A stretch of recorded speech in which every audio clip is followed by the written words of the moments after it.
આજે આપણે ફરાળી સુખડી બનાવીને રેડી કરવાના છે. હેલો ફ્રેન્ડ્સ, સ્વાગત છે તમારું શ્વેતાસ કિચનમાં.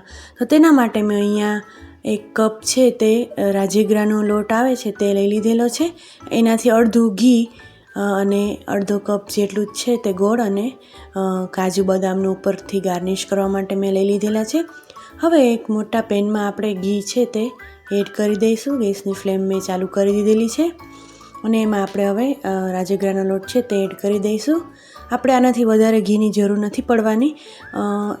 એક કપની સામે અડધો કપ જ આપણે જરૂર પડશે ઘીની.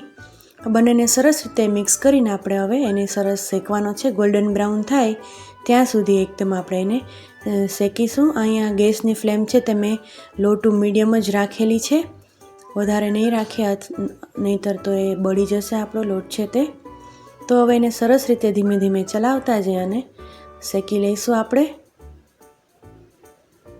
ઘી આટલું સરસ એડ કરવાથી આપણને છે તે ચલાવવામાં પણ સરળતા રહે છે. તમે જોઈ શકો છો અહીંયા આપણે હવે લોટ છે તે એકદમ સરસ ફૂલી ગયો છે અને હવે ધીમે ધીમે લોટનો કલર પણ ચેન્જ થવા લાગશે.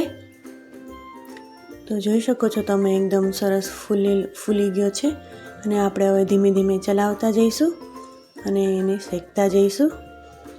2 થી 3 મિનિટ પછી તમે જોઈ શકો છો એનો કલર એવો ઘણો ચેન્જ થઈ ગયો છે. તો સરસ આપણે એવો અને એની એકદમ સુગંધ છે તે બહુ સરસ આવે છે ફ્રેન્ડ્સ. હવે આપણે આ ગેસની ફ્લેમ છે તે બંધ કરી દઈશું અને અડધી મિનિટ જેવો ગેસની ફ્લેમ બંધ કર્યા પછી પણ ચલાવીશું, કેમ કે વાસણ બહુ ગરમ હોય છે તેથી એમાં બળી ન જાય આપણે એટલા માટે એવી રીતે શેકીશું. હવે આપણે એમાં ગોળ એડ કરી દઈશું. અહીંયા અડધી મિનિટ શેક્યા પછી 1 મિનિટ થોડું ઠંડુ થવા દીધેલું હતું મેં લોટના મિશ્રણને. એ પછી આપણે અડધોથી જેટલું ઘી લીધેલું છે એટલો જ અડધો અને એનાથી 1 ચમચી જેટલો વધારે ગોળ લીધેલો છે મેં અહીંયા. તો એ આપણે અહીંયા એડ કરી સરસ અને એકદમ મિક્સ થાય ને લોટમાં ત્યાં સુધી આપણે એને સરસ ચલાવીને મિક્સ કરી લઈશું. આ એકદમ ફ્રેન્ડ્સ સુખડી છે તે ટેસ્ટમાં બહુ જ સરસ લાગે છે.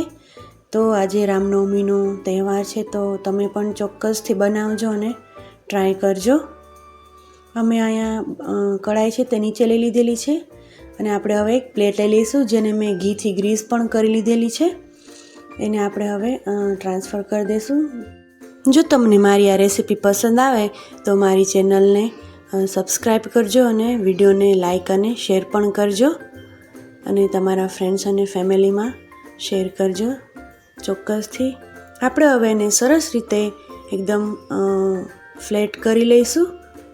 એકદમ જ્યાં સુધી સ્મૂધ ન થાય ને ત્યાં સુધી આપણે એકદમ સરસ રીતે એને ફેલાવી લઈશું. અહીંયા મેં તવીથાથી જ ફેલાઈ રહી છું અને એ પછી હું થોડી વાર પછી છે ચમચીથી પણ એકદમ સરસ રીતે એને સ્મૂધ કરી લઈશ.